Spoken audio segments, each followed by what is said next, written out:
happy to see him playing for India again. It's been a long time since he's played, and he's been such a performer for the team. It was nice to see him out there.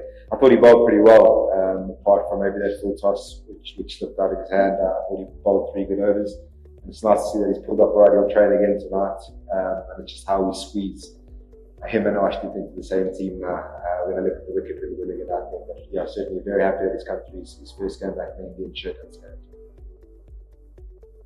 No, I think someone like Surya has such high standards. He sets such high standards by himself. But I wouldn't say that consistency or predictability is a particularly high mark in T20 cricket. Particularly the job we're asking these guys to do is to go out and score really quickly.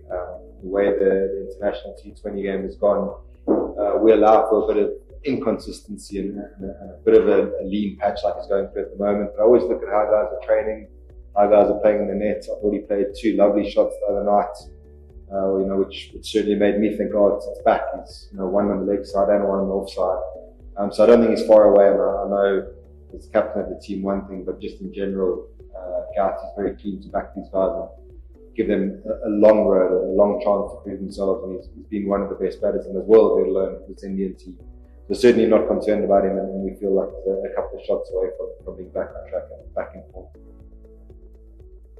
You could argue that we don't want Dhruv Jurel batting at number 8, but I also think if you look at the blueprint of any of Gautam's teams that he's coached since he's been coaching T20, it is a big part of how he likes to set up. Particularly, the other night, like I said, with Dhruv coming in at 8, I don't think we got to see the best of him, but we do believe that it's a big part of strategy in these games.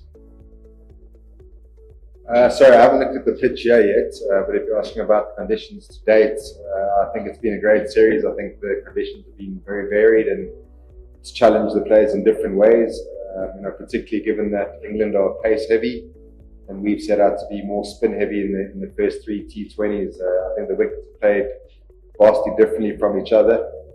It's given the different exponents of the game's chances in different situations, and I think the series is nicely sat at 2-1 with 2 games to go, and another chance here for one of the teams to put their mark on the series now.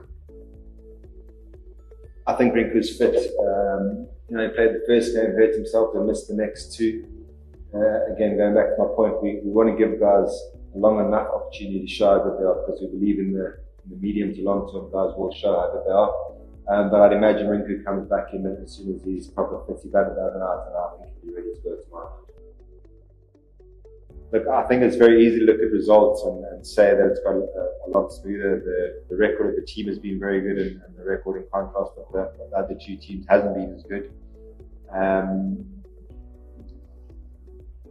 I don't really know how to answer that question. I haven't noticed a big difference in myself. I wish I could tell you like this is vastly different or that's vastly different.